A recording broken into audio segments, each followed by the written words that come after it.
Hello everyone. Welcome to success with Rai academy. 13 जून 2020 के दैनिक जागरण के राष्ट्रीय संस्करण को आज के इस वीडियो में डिस्कस करेंगे। उन सभी प्रमुख हेडलाइंस को हम कवर करेंगे जो हमारे लिए इंपॉर्टेंट है। इसके साथ ही हम एडिटोरियल पेज के 3 आर्टिकल को भी डिस्कस करेंगे, क्योंकि उससे हमें कुछ ना कुछ फैक्ट्स मिलते हैं जो हमारे लिए महत्वपूर्ण होते हैं। अब चलिए वीडियो को शुरू करते हैं। सबसे पहले हम अपनी मोटिवेशनल लाइन को देख लेते हैं। सिर्फ सांसें चलने रहने को ही जिंदगी नहीं कहते, आंखों में कुछ ख्वाब और दिल में उम्मीदें होना भी जरूरी है।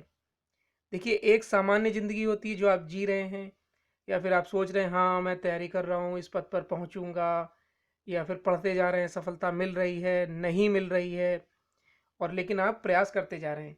एक होता है कि आपने एक जुनून रखा है कि हाँ मुझे तैयारी करनी है, सफलता पानी है, इस पद पर पहुंचना है और अपने जीवन को बेहतर बनाना है।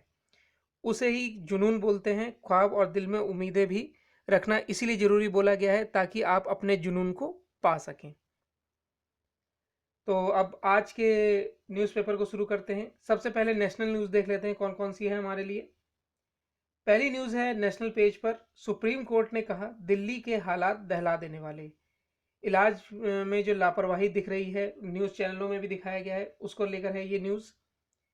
दूसरी न्यूज़ है कि छोटे कारोबारियों को जीएसटी फाइलिंग में बड़ी राहत।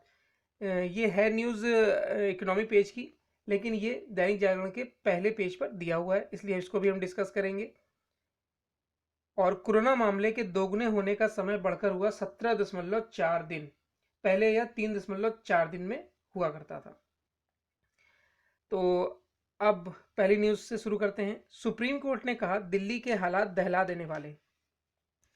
सुप्रीम कोर्ट ने दिल्ली में कोरोना मरीजों के इलाज में लापरवाही और कोरोना से मरने वालों के शवों की स्थिति को भयावह, दहलाने वाली और दयनीय बताते हुए दिल्ली सरकार को कड़ी फटकार लगाई है।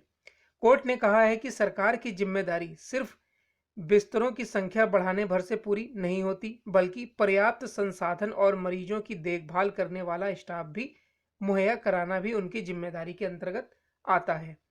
कोर्ट ने कहा कि जांच न करना समस्या का विकल्प नहीं है। जांच की सुविधा बढ़ाना राज्य सरकार की जिम्मेदारी है। मामले पर 17 जून को फिर सुनवाई होगी। कोर्ट ने दिल्ली के लोक नायक जयप्रकाश नारायण अस्पताल की बदहाल स्थिति पर अलग से नोटिस जारी कर अस्पताल प्रशासन से जवाब मांगा है। दिल्ली के साथ महाराष्ट्र, तमिलनाडु, बंगाल और गुजरात में भी स्थिति को दयनीय बताते हुए कोर्ट ने दिल्ली सरकार, केंद्र व इन राज्यों को नोटिस जारी कर जवाब मांगा है। कोर्ट ने आदेश दिया है कि राज्यों के मुख्य सचिव तत्काल प्रभाव से मामले का संज्ञान लें और सुधार के उपाय करें। अगली सुनवाई पर संबंधित राज्य पूरा विवरण लेकर आए ताकि जरूरी होने पर मरीजों के हित में आवश्यक निर्देश दिए जा सकें। नेक्स्ट न्यूज़ है, छोटे कारोबारियों को जीएसटी फाइलिंग में बड़ी राहत। जीएसटी काउंसिल की बैठक में उम्मीद के मुताबिक जीएसटी दरों में कोई बदलाव नहीं किया गया है, लेकिन कोरोना की वजह से कारोबार की खराब हालत को देखते हुए छोटे कारोबारियों को राहत जरूर दी गई है। बैठक में राज्यों ने जीएसटी काउंसिल के माध्यम से बाजार से उधार लेकर फंड जुटाने की मांग की है। जुलाई में इस मुद्दे के साथ राज्यों के कंपनसेशन सेस पर विशेष बैठक बुलाई जाएगी। काउंसिल की बैठक में जुलाई 2017 से जनवरी 2020 तक जीएसटीआर 3B रिटर्न दाखिल नहीं करने वाले कारोबारियों को राहत दी गई है। जीएसटी काउंसिल की 40वीं बैठक के बाद वित्त मंत्री निर्मला सीतारमण ने बताया कि इस अवधि में जिन कारोबारियों पर टैक्स की कोई देनदारी नहीं बनती है, उन्हें जीएसटीआर 3B रिटर्न फाइल करने में कोई जुर्माना नहीं लगेगा। जिन कारोबारियों पर जुलाई 2017 से जनवरी 2020 तक की रिटर्न फाइलिंग में टैक्स की देनदारी बनती है, उन्हें प्रति माह 500 रुपए के हिसाब से जुर्माना देना होगा।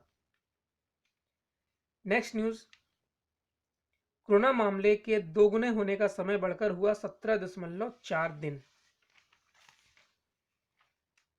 कोरोना वायरस से संक्रमण के मामले भले ही बढ़ रहे हैं, लेकिन इसकी रफ्तार थमने में बहुत हद तक कामयाबी मिली है। संक्रमित मामलों के दोगुना होने के समय में लगातार सुधार हो रहा है। केंद्रीय स्वास्थ्य मंत्रालय के मुताबिक अब 17.4 दिन में मामले दोगुने हो रहे हैं, जो कुछ हफ्ते पहले 15.4 दिन में दोगुने हो रहे थे। पिछले 24 घंटे के दौरान 10,000 से ज़्यादा नए केस सामने आए हैं और करीब 400 लोगों की मौत हो गई है। मंत्रालय से शुक्रवार सुबह 8 बजे जारी आंकड़ों के मुताबिक लॉकडाउन यानी 25 मार्च से पहले संक्रमित मामलों के दोगुने होने का समय 3.4 दिन था।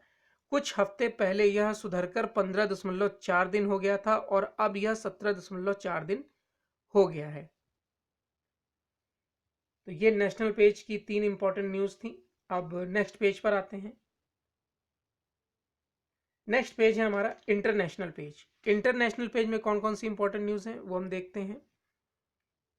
पहली न्यूज़ है, झुके राष्ट्रपति डोनाल्ड ट्रंप लागू करेंगे पुलिस सुधार। और दूसरी न्यूज़ है, अमेरिकी H1B1 वीजा पर लग सकता है रोक।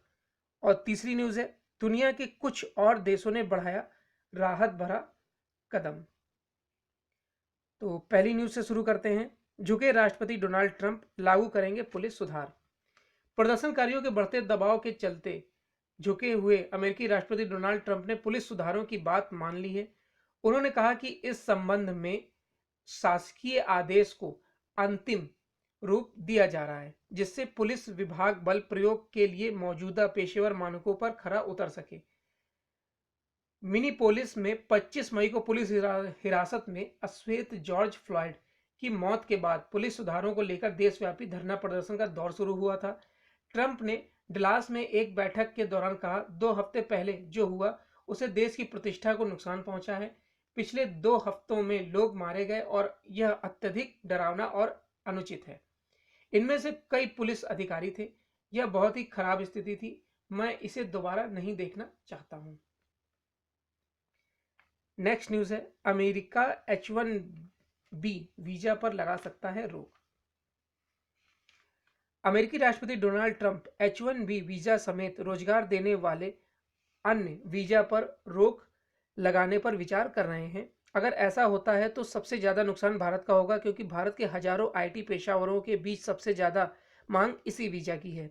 इस प्रस्ताव को कोरोना के चलते अमेरिका में फैली बेरोजगारी से जोड़कर देखा जा रहा है। द वॉल स्ट्रीट जर्नल में गुरुवार को प्रकाशित एक खबर के मुताबिक अमेरिकी सरकार अक्टूबर से शुरू होने वाले अगले वित्तीय वर्ष से रोजगार से जुड़े वीजा पर रोक लगा सकती है। इस समय कई नए वीजा जारी किए जाते हैं। अखबार ने यह खबर ट्रंप प्रशासन से जुड़े एक अधिकारी के हवाले से प्रकाशित की है, लेकिन उस अधिकारी का नाम नहीं बताया है। अगर यह व्यवस्था लागू होती है तो देश के बाहर से किसी भी नए H1B वीजा धारक के काम करने पर तब तक के लिए प्रतिबंध लग सकता है जब तक रोक हटाई नहीं जाती है। हालांकि जो लोग अमेरिका में पहले से H1B वीजा पर काम कर रहे हैं, उनके प्रभावित होने की संभावना नहीं है। उधर व्हाइट हाउस ने इस प्रस्ताव पर सफाई देते हुए कहा कि अभी इस विषय पर कोई अंतिम निर्णय नहीं हुआ है और ट्रंप प्रशासन विभिन्न विकल्पों पर विचार कर रहा है।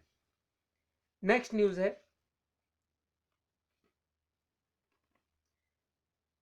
दुनिया के कुछ और देशों ने बढ़ाया राहत भरा कदम। कोरोना वायरस के बढ़ते कहर के बीच दुनिया में पाबंदियों में ढील देने का सिलसिला जारी है। कई और देशों ने राहत देने की दिशा में कदम बढ़ाया है।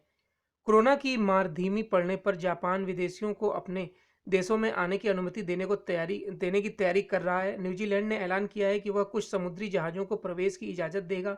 थाईलैंड ने बंदिशों में ढील देने के साथ ही कर्फ्यू को खत्म कर दिया है। ऑस्ट्रेलिया के प्रधानमंत्री स्कॉट मॉरिसन ने शुक्रवार को स्पोर्ट्स स्टेडियमों समेत कई अन्य गतिविधियों को राहत देने का ऐलान किया है। उन्होंने अगले माह से 40,000 की क्षमता वाले स्टेडियमों को खोलने की अनुमति दी है। हालांकि इनमें 10,000 लोगों के ही बैठने की इजाज़त होगी। इस बीच कोरोना से संक्रमित होने वालों का वैश्विक आंकड़ा 75 लाख के पार पहुंच गया है, जबकि दुनिया भर में मरने वालों की संख्या 4,20,000 से अधिक हो गई है। न्यूजीलैंड में पहले ही सामाजिक और आर्थिक पाबंदियां हटा ली गई हैं। थाईलैंड की सरकार ने महामारी की रोकथाम के लिए लगाई गई कुछ पाबंदियों में ढील देने का ऐलान किया है। अमेरिका में न्यूयॉर्क प्रांत के गवर्नर एंड्रू कुओमो ने बताया कि सार्वजनिक स्विमिंग पूल और प्लेग्राउंड को फिर से खोलने की अनुमति दी जा रही है। उन्होंने हालांकि यह भी कहा कि पाबंदियों में ढील के बाद अमेरिका के 20 प्रांतों में संक्रमण के मामलों में वृद्धि देखी जा रही है। बीजिंग में यानी कि चीन में लगातार दूसरे दिन कोरोना के मामले मिलने पर 6 बड़े थोक बाजारों को बंद कर दिया गया है। बीजिंग में शुक्रवार को संक्रमित पाए गए 2 लोगों ने हाल में बाजारों का दौरा किया था। राजधानी में करीब 2 माह बाद गत शुक्रवार को पहला मामला पाया गया था। तो ये इंटरनेशनल पेज की 3 न्यूज़ थी। अब नेक्स्ट पेज पर आते हैं। नेक्स्ट पेज है हमारा बिजनेस पेज। बिजनेस पेज में कौन कौन सी न्यूज़ है पहले वो देख लेते हैं।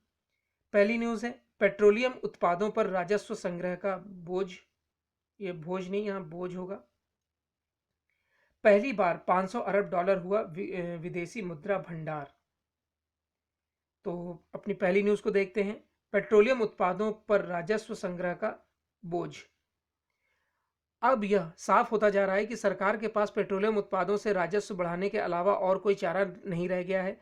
अगर ऐसा नहीं होता तो जब अंतर्राष्ट्रीय बाजार में क्रूड की कीमतें एक दिन में 10% नीचे जा रही हैं, तब घरेलू बाजार में पेट्रोल की खुदरा कीमतों में 57 पैसे और डीजल में 59 पैसे प्रति लीटर की वृद्धि नहीं की जाती है। यह वृद्धि तेल कंपनियों ने शुक्रवार को ही की है। इसे मिलाकर 6 दिन में पेट्रोल में 3.31 रुपये लीटर और डीजल में 3.42 रुपये प्रति लीटर का इजाफा किया जा चुका है। यह स्थिति तब है जब अंतर्राष्ट्रीय बाजार में क्रूड की कीमत अभी 37 से 38 यानी 37 से 38 डॉलर प्रति बैरल है। इस तरह से देखा जाए तो 4 महीने पहले जब क्रूड 60 से 65 डॉलर प्रति बैरल के स्तर पर था, तब भी आम जनता को पेट्रोल व डीजल इतना महंगा नहीं खरीदना पड़ता। इस वृद्धि का मतलब यही हुआ कि जब क्रूड की कीमत कुछ ही दिनों में 60 डॉलर से घटकर 30 डॉलर प्रति बैरल तक पहुंच गई थी, तब उसका फायदा आम जनता को नहीं मिला। लेकिन अब इसमें महज 7 से 8 डॉलर प्रति बैरल की वृद्धि हो गई, तो उसका बोझ उन्हें उठाना पड़ रहा है। पेट्रोलियम व प्राकृतिक गैस मंत्रालय के आंकड़ों के मुताबिक भारत ने मार्च 2020 में औसतन 33.60 डॉलर प्रति बैरल की दर से क्रूड खरीदा था। चालू वित्त वर्ष के पहले महीने में यह घटकर 19.90 डॉलर प्रति बैरल हो गया। मई में यह फिर बढ़कर 30.60 डॉलर प्रति बैरल के स्तर पर पहुंच गया था।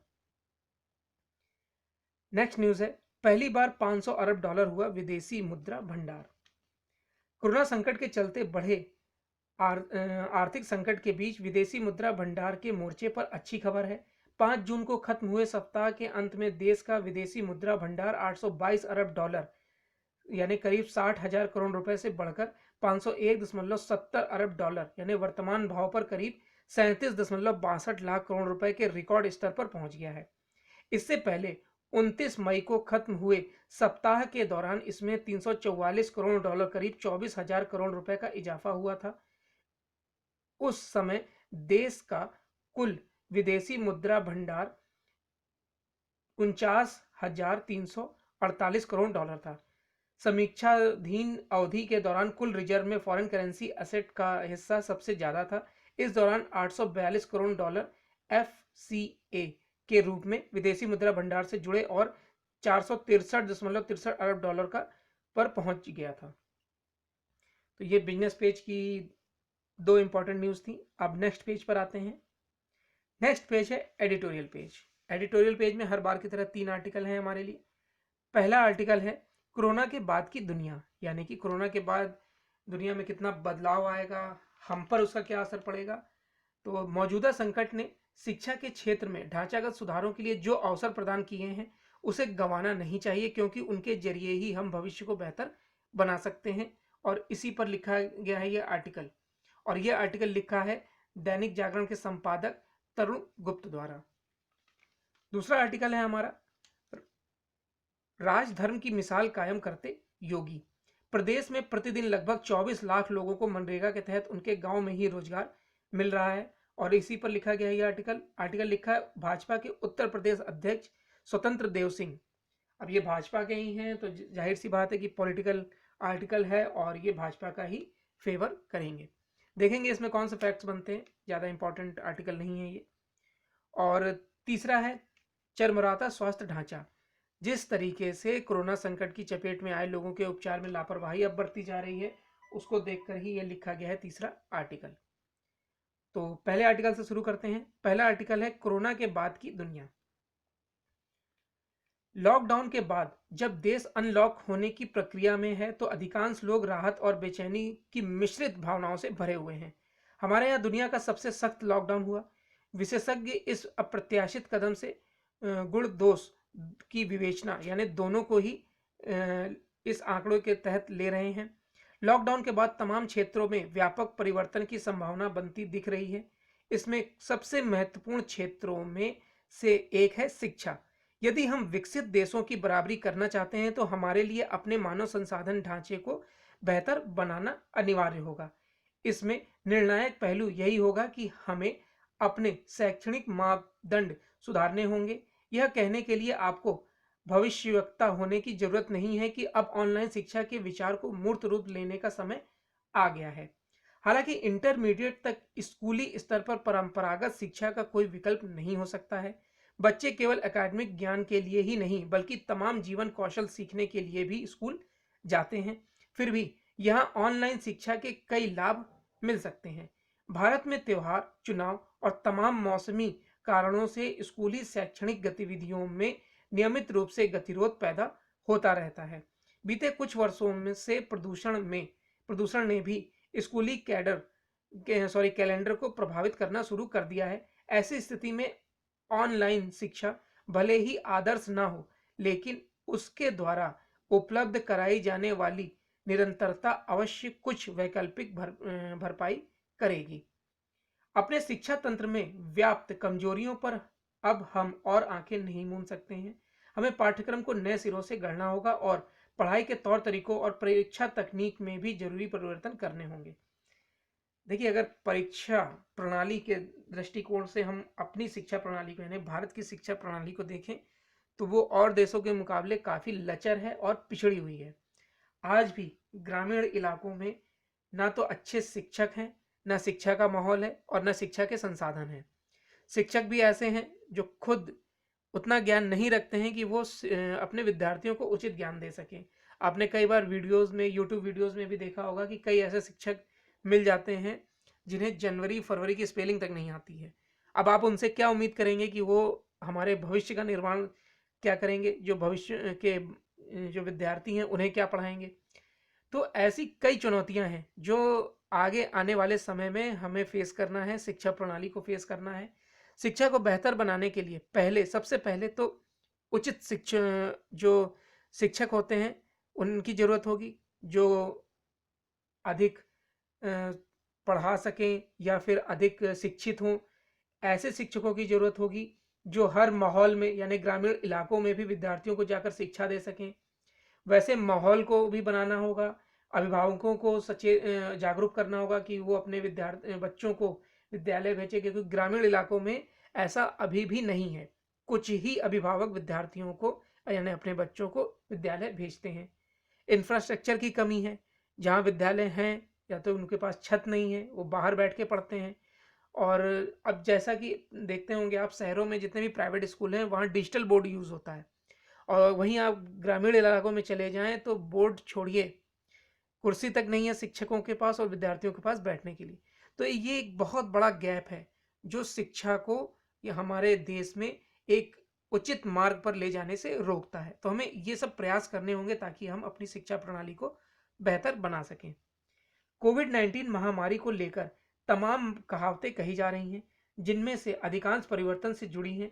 इसमें संदेह नहीं है कि अब हमें कई नई रुझान दिखाई दें।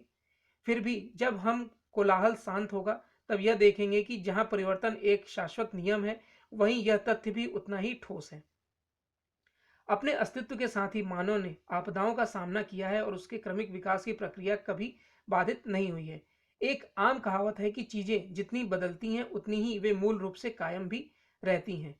यहाँ डार्विन की बात भी उल्लेखनीय है कि जिन्होंने कहा था, सबसे दुरुस्त या सबसे बुद्धिमान नहीं बल्कि सबसे लचीला व्यक्ति ही अपना अस्तित्व बचाए रखेगा। नेक्स्ट न्यूज है, राजधर्म की मिसाल कायम करते योगी। योगी आदित्यनाथ ने मार्च में जनता कर्फ्यू लगाते ही एक ऐसी टीम यानी कि टीम 11 गठित की जिस पर बड़े शहरों से लेकर छोटे कस्बों तक पर लगातार नजर रखने की जिम्मेदारी सौंपी गई। मुख्यमंत्री इस टीम के साथ रोज बैठक कर रहे हैं ताकि कहीं कोई कठिनाई नहीं आए, तत्काल उस पर अगर कोई कठिनाई आती भी है तो उस पर तत्काल कार्रवाई की जाए। केंद्र और प्रदेश में भाजपा की सरकार होना यानी डबल इंजन होने का लाभ हुआ कि उत्तर प्रदेश अपनी आबादी की तुलना में संक्रमितों की संख्या नियंत्रित करने में सफल रहा, ध्यान रहे कि उत्तर प्रदेश आबादी के लिहाज से देश का सबसे बड़ा प्रदेश है। योगी सरकार ने न सिर्फ मनरेगा के लिए बजट बढ़ाया, बल्कि घर लौट रहे श्रमिकों को उनकी दक्षता के अनुसार रोजगार के अवसर उपलब्ध कराने के लिए स्किल मैपिंग भी शुरू करवाई। यह योगी सरकार के संकल्प का नतीजा है कि प्रदेश में प्रतिदिन लगभग 24 लाख लोगों को मनरेगा के तहत उनके गांव में ही रोजगार मिल रहा है। योगी सरकार अब तक लगभग 18 लाख से अधिक प्रवासी मजदूरों को स्किल मैपिंग कराकर उनकी दक्षता और रुचि के आकलन कर चुकी है और इन सबको उनके घर के आसपास काम दिलाने की कार्य योजना तैयार हो रही है। राज्य सरकारों ने कारखाना और उद्योगों को चलाने वालों से बातचीत कर श्रमिकों को वेतन भुगतान सुनिश्चित कराकर पंडित दीनदयाल उपाध्याय के अंत्योदय के मंत्र को सार्थक किया है। इसके साथ ही प्रदेश में 1 लाख कोविड बेड क्षमता के चिकित्सालय बनाकर भविष्य की चुनौतियों से निपटने के संकल्प को साबित किया है। केंद्र सरकार ने 25 करोड़ किसानों को रियायती दर पर ऋण पशुपालन से लेकर हर्बल खेती तक के लिए आर्थिक मदद की घोषणा के साथ ही छोटे मंझोले कारोबारियों से लेकर उद्योग तक की मदद के लिए धन का इंतजाम किया है। योगी केंद्र सरकार की तरह की सभी घोषणाओं के अनुरूप व्यवस्था करने में जुटे हैं। प्रधानमंत्री ने भविष्य की चुनौतियों को देखते हुए किसानों के लिए 30,000 करोड़ रुपए का पैकेज भी घोषित किया है। नेक्स्ट न्यूज है, चरमराता स्वास्थ्य ढांचा। कोरोना संक्रमण की चपेट में आए लोगों के उपचार में हो रही घोर लापरवाही का स्वतः संज्ञान लेते हुए सुप्रीम कोर्ट ने जैसे कठोर शब्दों में अपना क्षोभ व्यक्त किया है, उस पर शायद ही किसी को हैरानी हो, क्योंकि हालात वास्तव में बहुत खराब दिख रहे हैं। ऐसा लगता है कि सरकारी स्वास्थ्य ढांचा चरमरा कर टूटने वाला है। सबसे बड़ी विडंबना यह है कि सरकारी अस्पतालों का सबसे बुरा हाल दिल्ली और मुंबई में देखने को मिल रहा है। अब यही देश की प्रशासनिक और वित्तीय राजधानी में स्वास्थ्य ढांचे का इतना बुरा हाल है, तो फिर यह अनुमान सहज ही लगाया जा सकता है कि अन्य शहरों में हालात कितने दयनीय होंगे। दुर्भाग्य से अनुमान लगाने की जरूरत नहीं, क्योंकि देश के अन्य शहरों के सरकारी अस्पतालों के खराब और डरावने हालात को बयान करने वाली खबरों का सिलसिला थम नहीं रहा है। ऐसी खबरें देश की बदनामी का कारण बन रही है। समझना कठिन है कि जब इसका अंदेशा मार्च माह में ही उभर आया था कि लाखों लोग कोरोना वायरस से संक्रमित हो सकते हैं, तो उनके उपचार के लिए अस्पतालों में बड़ी संख्या में बेड के साथ अन्य संसाधन भी चाहिए होंगे। तब फिर राज्य सरकारें युद्ध स्तर पर जुटकर पर्याप्त स्वास्थ्य क्यों नहीं कर सकी।